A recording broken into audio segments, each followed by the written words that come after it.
देखिए हर खबर यहीं पर, सब्सक्राइब कीजिए TV9 भारतवर्ष। ऐलान, लेकिन इसके अलावा आप कुछ कहना चाह रहे हैं असीम वकार, तो बता और दीजिए। कुछ नहीं है दिनेश भाई, यही है। के खिलाफ बयानबाजी कर चुका ये आदमी, मुझसे पहले भी कई बार कई लोगों को, देखो, नहीं, अब दूसरी बात, लंबे कुर्ते का हवाला दिया असीम वकार, आपने लंबे कुर्ते का हवाला दिया तो उन्होंने आपके चेहरे का हवाला दे दिया। अब देखिए, जिस तरीके की भाषा आप बोलेंगे उसी तरह आपको जवाब भी मिला करेंगे। फिर इसमें आपका काम हो गया क्यों भाई? बिल्कुल बिल्कुल बिल्कुल बिल्कुल दिया जाएगा, बिल्कुल दिया जाएगा। अब ये दिनेश भाई, आपको मैं नमाज का भी बता देता हूं। जी जी, वजाहत साहब। जी दिनेश भाई, मैं आपको एक चीज और बता दूं, ये पूरी दुनिया के मुफ्तियों का फतवा है कि जिसकी जमीन है, यानी मस्जिद की जमीन भी खरीद कर आप मस्जिद बनाएंगे, उसके अलावा अगर कहीं आपको एक नफिल नमाज का भी सजदा करना है तो जिसकी जमीन है उसकी बगैर इजाजत के आप वहां नमाज नहीं पढ़ सकते। और ये इन असीम वकार जैसे लोगों को दीन का क्या पता है? मौलाना नदीमुद्दीन चाहिए, मौलाना टीवी पर आ जाना है, मीडिया में आ जाना है। आप लोग बात करिएगा। हाँ, नदीमुद्दीन जी। देखिए, मुफ्ती वजाहत कासमी कह रहे हैं अजान असल क्या है? ऐलान है। इस्लाम में दो मौज़िन थे, अब्दुल्ला इब्न मक्तूम और सैयदना बिलाल।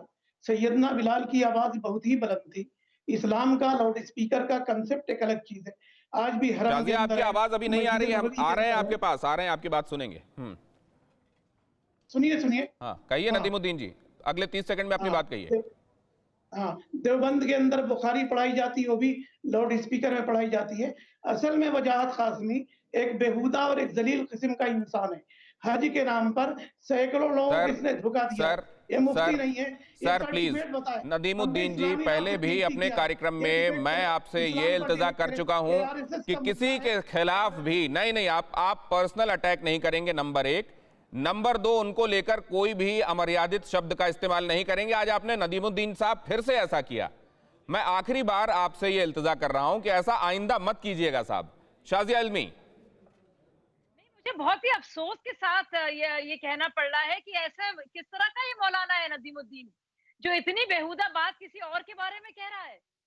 और आज उनका रोजा भी होगा, और ऐसे वक्त में जब बाकायदा पाकज़ी से बोलता है इंसान, दिलो दिमाग और जुबान में नेकी होती है, उस दिन भी ऐसी बात हो रहा है। लेकिन किस तरह का मौलाना आप उनके लिए ना कहें, उम्र दराज आदमी है शाजिया जी, कम से कम आप ना कहें मैम, आप ना कहें शाजिया जी, मैंने हमेशा आपको बहुत मर्यादित देखा है। किस तरह का मौलाना है वो आप कहेंगी तो फिर पलटकर आप जानती हैं कि वो किस तरह के आदी रहे हैं। मैं उनसे इल्तिजा करके हटा हूं, उम्मीद करता हूं कि वो अब ऐसा नहीं करेंगे। लेकिन मैं ये जानना चाहता हूं कि ये जो पोस्टर हमने दिखाया था अभी, शाजिया जी आइए ना, आइए डिबेट पर वापस आते हैं। मैं बिल्कुल उनके नहीं कह रही हूँ डिबेट, लेकिन मुझे बहुत अफसोस हो रहा है कि ये शख्स कैसी बातें कर रहा है। अच्छा, आप जब तक आप शांत हो, मैं संगीत रागी जी के पास जाता हूं। संगीत रागी साहब, ये पोस्टर क्या दिखाता है जिसमें ये कहा जा रहा है कि अगर आप अपने मसले खुद ही सुलझा लेंगे तो अदालतों के पास आप नहीं जाएंगे, तब आपकी असल पावर लोगों को देखने के लिए मिलेगी। और उसमें यह भी कहा जा रहा है कि अगर अपनी पावर महसूस करना हो तो AIMIM ज्वाइन करो। देखिए, AIM जो कुछ कर रही है, आपको जानकारी में होनी चाहिए, आप जानते भी होंगे और हमसे बेहतर जानते हैं, ये मुस्लिम समाज को रेडिकलाइजेशन की तरफ ले जाकर के पॉलिटिकल पोलराइजेशन करना चाहते हैं और आने वाले दिनों में उसके राजनीतिक तौर पर इसका प्रयोग करना चाहते हैं।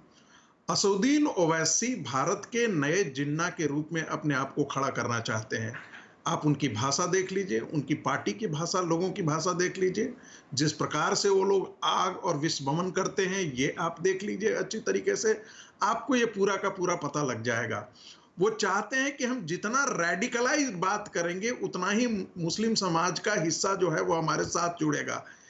एक बात तय है, मुस्लिम समाज का बहुत बड़ा वर्ग इनके साथ नहीं जुड़ा हुआ है, ये उनको गलतफहमी है। यदि ऐसा होता तो उन्होंने अपनी किस्मत की आजमाइश बिहार के चुनाव में भी किया था, उत्तर प्रदेश के भी चुनाव में किया था, महाराष्ट्र के भी चुनाव में किया था, और उनको भारी पराजय का हाथ लगा है। आपका ये फॉर्मूला कट्टरपन वाला चल नहीं रहा है, लेकिन आपका कट्टरपन धमकाने वाला अंदाज ही आपकी पहचान है असीम वकार। आपको मैं आपको बताऊं कि आ रहा हूं संगीत रागी साहब, जवाब ले लो। अपने मसले इतने मत बढ़ाओ, आपस में इस तरह मत लड़ो कि तुम्हें थाने, पुलिस, कोर्ट कचहरी जाना पड़े, आपस में प्यार से रहो, तुम्हें कोर्ट कचहरी ना जाना पड़े, तुम्हारी जिंदगी सुकून से गुजरे। जितना तुम लड़ो झगड़ोगे उतना तुम अपने को उलझाओगे, तुम्हारी जिंदगी परेशान होगी। कि तुम्हें सभी से कह रहा हूँ, आपसे भी कह रहा हूँ। सर एक सेकंड, अगर ये इसमें पोस्टर बड़ा हमने करके कोई मैं बुरी पढ़ बात देता हूँ बोली हो, सर, फिर उसकी तर्जुमानी जो इसमें आपने बुरी कही बात है वो बोली भी समझ लेता हूँ। एक सेकंड, इसको आप बड़ा मुझे- कीजिए जरा, आप इसको बड़ा कीजिए और ऐसा कीजिए कि मैं उसको पढ़कर दिखा पाऊं।